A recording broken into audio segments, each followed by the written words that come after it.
CIES, un excepcional laboratorio de paraestudios de impacto mundial.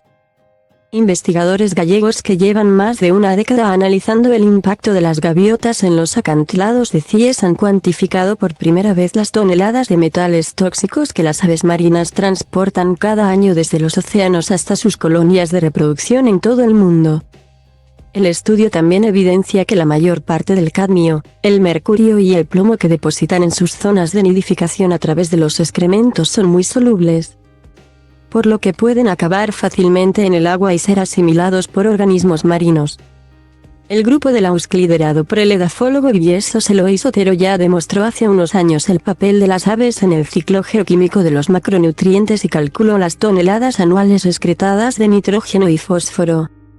Sus hallazgos fueron publicados en Nature Communications, y ahora otra revista del grupo, Scientific Reports, se hace eco de los resultados obtenidos sobre los elementos tóxicos. En ambos casos, los investigadores gallegos, que colaboran con expertos de las universidades de Sao Paulo, Brasil, y Autónoma de Baja California, México, partieron de los estudios iniciados en el archipiélago Villés para determinar el papel de las aves marinas en todo el planeta. Empezamos hace más de una década con un proyecto financiado por el Organismo de Parques Nacionales. Y de ahí surgió una línea de trabajo que sigue produciendo resultados muy interesantes. El Parque Illas Atlánticas y las CIES en particular han sido un laboratorio fabuloso. Y sus responsables han colaborado mucho con nosotros. Es un trabajo que ha dado muchos frutos para el propio parque y para la ciencia y el conocimiento. Destaca Otero. Hasta ahora, la mayor parte de la información sobre el papel de las aves marinas en el ciclo de los elementos tóxicos, que pueden tener importantes efectos en los ecosistemas acuáticos, procedía de estudios locales. Tras obtener la información más actualizada sobre las poblaciones mundiales y adaptar el modelo bioenergético utilizado en el estudio anterior para estimar las cantidades de nitrógeno y fósforo, los investigadores pudieron calcular que cada año las aves depositan en sus colonias 39,3 toneladas de cadmio, 35,7 de mercurio y 27,2 de plomo. Son cantidades relevantes porque son similares a las reportadas para otros flujos considerados importantes en el ciclo geoquímico para estos tres elementos. El nitrógeno y el fósforo son naturales, pero estos metales están ahí por causa del hombre.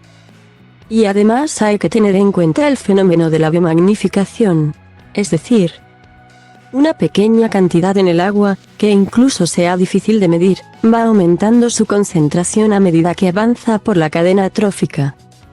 Y el valor en las aves puede ser entre 1,000 y 10,000 veces superior al que hay en el agua. Subraya. Formas muy solubles que facilitan que acaben llegando a las aguas costeras, una realidad que se ve agravada por las formas geoquímicas muy solubles en las que se encuentran la mayoría de metales excretados, lo que facilita que acaben llegando al agua por las escorrentías y siendo biodisponibles. Las aves concentran los metales, los depositan en las colonias y, después, a través de la lixiviación, pueden acabar en aguas costeras y ser disponibles para el fitoplancton. La flora y la fauna supone un input muy grande. Son ambientes geoquímicamente muy interesantes y donde se refleja la calidad ambiental.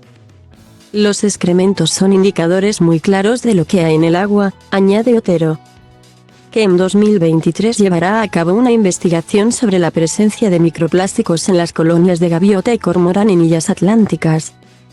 El estudio sobre los metales también determina que las especies que más contaminantes transfieren a sus colonias son el arao común, una especie de cormorán propia de Perú, Guanay, los pingüinos y los alcatraces. Depende de su alimentación, del tamaño, normalmente cuanto mayores sean más excretan, y de las dimensiones de la población. Por eso aparecen los pingüinos a pesar de vivir en ambientes muy limpios. Y también es un factor muy relevante que estén en contacto con ambientes contaminados. Explica Otero. Hace 30 o 40 años la población de araos en Galicia era muy importante y criaban en CIES y ONS. Pero fueron desapareciendo y ahora hay unas pocas parejas en Sisargas y Cabo Vilán. Pero en el norte de Europa son muy abundantes y la población es de unos 10 millones de individuos. La gaviota patiamarilla tiene poca relevancia en el cómputo global porque son pocas. Pero si sabemos que los suelos de las zonas de nidificación de Cies y Ons están enriquecidos con metales, señala, dado que los océanos Antártico y Austral concentran la mayor cantidad de aves marinas y, por tanto, de materia fecal, la transferencia de metales puede ser particularmente importante en áreas remotas y vírgenes. Y además, teniendo en cuenta el aumento de las lluvias y del derretimiento del hielo, los resultados de este estudio pueden ayudar a mejorar la comprensión de las consecuencias del cambio climático en los polos. Coma es accesible for free, false, as part, @type, webpage element, is accesible for free, false. CSS Selector Closed Content.